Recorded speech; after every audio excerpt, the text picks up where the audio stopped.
প্রিয় শিক্ষার্থীবৃন্দ, আজকে আমাদের আলোচনার বিষয় ট্যাগ কোশ্চেন। তো প্রথমে আসা যাক, হোয়াট ইজ ট্যাগ কোশ্চেন।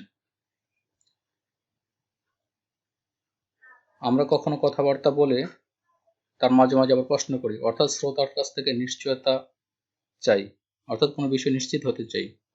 এই নিশ্চিত হওয়ার বিষয়টার জন্য যে প্রশ্নটা করা হয় সেটা হলো একটি কোশ্চেন, আর সেই কোশ্চেনটা বক্তব্যের সাথে জুড়ে দেওয়া হয়, অর্থাৎ ট্যাগ করে দেওয়া হয়।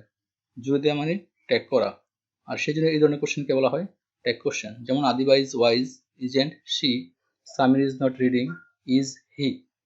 এখানে এটি একটি সেন্টেন্স, তার সাথে এখানে একটি কোশ্চেন। আবার এটি একটি সেন্টেন্স, তার সাথে এটি একটি কোশ্চেন।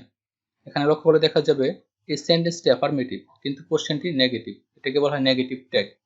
এই সেন্টেন্সটি নেগেটিভ কিন্তু কোশ্চেনটি অ্যাফার্মেটিভ, এটাকে বলা হয় অ্যাফার্মেটিভ ট্যাগ।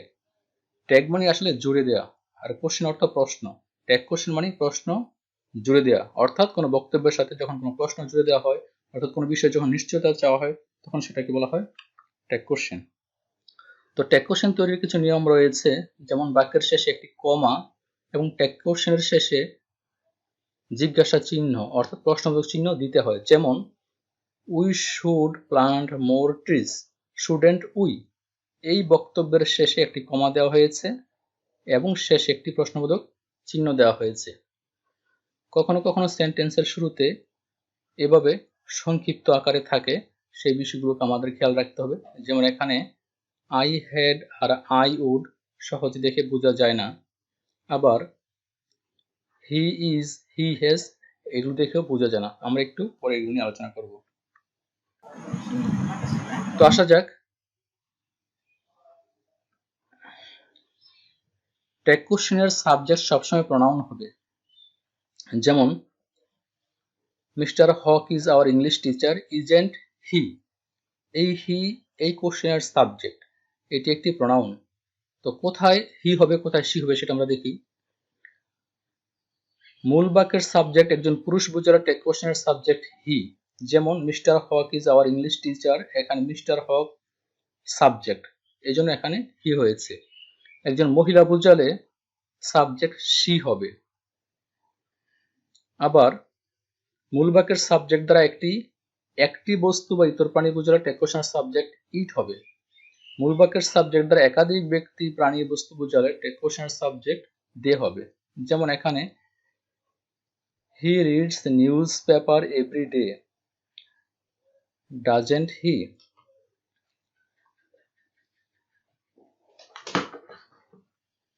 এখানে হি হয়েছে। The dog is barking, isn't it, এটি ইতর প্রাণী, সেই জন্য এখানে ইট হয়েছে। বার্ডস ক্যান ফ্লাই, কান্ট দে, এখানে ইতর প্রাণী কিন্তু বহুবচন, সেই জন্য এখানে দে ব্যবহার করা হয়েছে। আচ্ছা, আই এম এর সংক্ষেপে লেখা হয় I am. Rahim is, Rahim's. We are, we are. এই সংক্ষিপ্ত ফর্মগুলো আমাদেরকে শিখে নিতে হবে। এবার আসি আমরা এগুলোকে এর ক্ষেত্রে কতগুলো অপারেটর ব্যবহৃত হয়ে থাকে। অপারেটর বলা হয়ে থাকে। অপারেটর, এরকম এই অপারেটরগুলো 24টি অপারেটর রয়েছে। ফর্ম এবং নেগেটিভ ফর্ম। যখন নেগেটিভ ফর্ম না বুঝি, এগুলো না বোঝো নেগেটিভ লাগে, ফর্মে লিখলে কিভাবে হয় সেটা এখানে দেওয়া আমরা হয়েছে। ব্যতিক্রম cannot, কয়েকটি সেটা আমরা দেখে aren't, নিই। Shall is not, not, Shaan, isn't, will are not, not, won't, aren't, was can not, not, wasn't, Kant, were এখানে not, একটি weren't, ব্যবহার shall not, করতে হবে। shan't। যে সমস্ত সেন্টেন্সে অপারেটর রয়েছে, অর্থাৎ am, is, are, was, were, shall, will এগুলো রয়েছে, সেগুলো ব্যবহার করে ট্যাগ কোশ্চেন করতে হয়। যেমন he is honest, isn't he, এখানে ইজ ব্যবহার করা হয়েছে, তার সাথে ইজ নট সংক্ষেপে N comma not, isn't he. I am happy, aren't I. How fine the flower is, এখানে ইজ, ইজেন্ট ব্যবহার করা হয়েছে, আর ফ্লাওয়ার সাবজেক্ট, সেজন্য ইজ ব্যবহার করা হয়েছে। ডু, ডাজ, ডিড কখন ব্যবহার করতে হয়? যে সমস্ত সেন্টেন্সে অপারেটর নাই সেই সমস্ত সেন্টেন্সে আসলে ডু, ডাজ, ডিড ব্যবহার করতে হয়। যেমন he reads a book, doesn't he, এটা থার্ড পারসন সিঙ্গুলার নাম্বার কিন্তু সেন্টেন্সটি অ্যাফার্মেটিভ সেন্টেন্সটি প্রেজেন্ট ইনডিফিনিট টেন্সে রয়েছে, সেজন্য এখানে doesn't he. We play cricket, don't we, এখানে উই সেজন্য উই ব্যবহার করা হয়েছে। আর এখানে যেহেতু এটা প্লুরাল নাম্বার সেজন্য এখানে ডোন্ট ব্যবহার করা হয়েছে। যেমন how sweetly the girl স্যাং, the girl subject স্যাং past tense, সেজন্য এখানে পাস্ট টেন্সের কারণে ডিড, আর এটি যেহেতু অ্যাফার্মেটিভ সেজন্য নেগেটিভ করা হয়েছে। আর দ্য গার্ল যেহেতু মেয়ে মানুষ সেজন্য এখানে শি ব্যবহার করা হয়েছে। হি এর পরে কমা দিয়ে ডি, এটা কোথায় হ্যাড কোথায় উড এটা বুঝতে হলে আমাদেরকে দেখতে হবে ভার্বের ফর্ম। যদি ভার্বের এটা শেষে ভার্বের পাস্ট পার্টিসিপল ফর্ম থাকে তাহলে বুঝতে হবে এটি হ্যাড। আর যদি এর শেষে ভার্বের প্রেজেন্ট ফর্ম থাকে তাহলে বুঝতে হবে এটি উড। যেমন হি হ্যাড, আসলে এটা হি হ্যাড গান, ভার্বের পাস্ট পার্টিসিপল ফর্ম ব্যবহার করা হয়েছে, গো এর পাস্ট পার্টিসিপল ফর্ম। সুতরাং এই ডি দিয়ে এখানে হ্যাড বোঝানো হয়েছে, সেজন্য এটার অ্যান্সার হয়েছে এরকম। আবার এখানে উড, এই ডি দিয়ে আসলে উড ব্যবহার করা হয়েছে কারণ এখানে ভার্বের প্রেজেন্ট ফর্ম ব্যবহার করা হয়েছে। এখানে ভার্বের পাস্ট পার্টিসিপল ফর্ম, এখানে প্রেজেন্ট ফর্ম, অতএব এটি উড বোঝাচ্ছে। আর উডের পরে সবসময় ভার্বের প্রেজেন্ট ফর্ম বসে, এই জন্য অ্যান্সারটা এরকম হয়েছে। বাক্যের শুরুতে যদি ডোন্ট বা নেভার বসে তাহলে শেষে উইল ইউ বসে, যেমন don't waste your time, will you. শ্রোতার সম্মতি জানতে চাওয়া হলে শ্রোতার সম্মতি যখন জানতে চাওয়া হয় তখন উইল ইউ অথবা ওন্ট ইউ ব্যবহার করা হয়, যেমন stop talking, will you or won't you যে কোনো একটি ব্যবহার করা যাবে। লেটস শেষে অ্যাপোস্ট্রফি দিয়ে যদি এস থাকে তাহলে বুঝতে হবে এটি লেট আস, তখন ব্যবহার করতে হয় শ্যাল উই, যেমন লেটস গো শ্যাল উই। যখন শুধু লেট ব্যবহার করা হয় এবং লেটের পরে যখন হিম, হার, দেম, মি এগুলো ব্যবহার করা হয় তখন বলা হবে উইল ইউ, যেমন let him go home, will you. Bring me a glass of water, এখানে অনুরোধ করা হয়েছে, আর অনুরোধ করা হলে ক্যান ইউ অথবা কুড ইউ ব্যবহার করা হবে, সুতরাং এখানে ব্যবহার করা হয়েছে could you.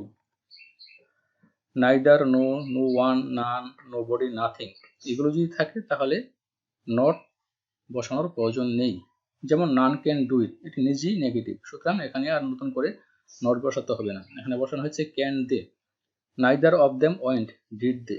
Nothing was done, was it.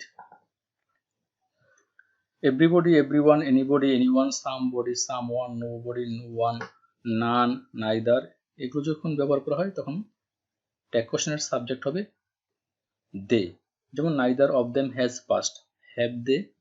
Somebody has made the mistake, haven't they? Somebody will say so, won't they?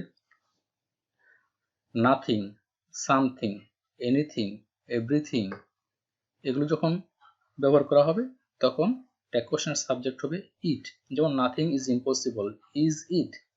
Nothing নিজে নেগেটিভ সেজন্য এখানে ইজ ব্যবহার করা হয়েছে। Everything is clear, isn't it, এটি অ্যাফার্মেটিভ সেজন্য এখানে ইজন্ট ব্যবহার করা হয়েছে এবং শেষে ইট ব্যবহার করা হয়েছে। এখানে একটি প্রশ্নবোধক চিহ্ন হবে। ইট বা দেয়ার দিয়ে বাক্য শুরু হলে এবং শেষে ইট বা দেয়ার বসে, যেমন there is no pond in the village, is there? It is a good idea, isn't it? এখানে ইট, এখানে ইট, এখানে দেয়ার, এখানে দেয়ার। সামার, সান এগুলো দিয়ে যদি পুরুষবাচক কোনো কিছু ইঙ্গিত করা হয় তাহলে এখানে হি বসবে। Spring, moon, ship, motherland, river এগুলো দিয়ে যদি প্রাণীবাচক কোনো কিছু ইঙ্গিত করা হয় তাহলে শি বসবে। The summer sings the song of love, doesn't he? Spring has knocked at the door of earth, hasn't she? কিছু ওয়ার্ড আছে দেখতে অ্যাফার্মেটিভ মনে হয়, আসলে এগুলো নেগেটিভ, সেভাবেই করতে হবে। যেমন scarcely, few, little, rarely, hardly, ever, seldom. একটা example, he hardly ever comes here, does he? সাধারণভাবে মনে হচ্ছে এখানে ডাজেন্ট ব্যবহার করার কথা, কিন্তু এগুলো নিজে নেগেটিভ সেজন্য এখানে শুধু ডাজ ব্যবহার করা হয়েছে। Some of us, all of them এগুলো থাকলে অবস্থা বুঝে সেখানে ইউ বা দি বা উই ব্যবহার করতে হবে, যেমন some of you can speak well, can't you? এখানে ইউ ব্যবহার করা হয়েছে, এখানে you. All of them are very sincere, aren't দে?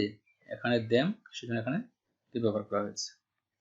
তারপরে এখানে কতগুলো এক্সারসাইজ দেওয়া আছে, তোমরা সেগুলো করে নিতে পারো। এখানে আরো কিছু Nothing is exercise দেওয়া আছে, certain. সেগুলো করে নিতে পারো। পরিশেষে To everybody. তোমাদের সবাইকে ধন্যবাদ।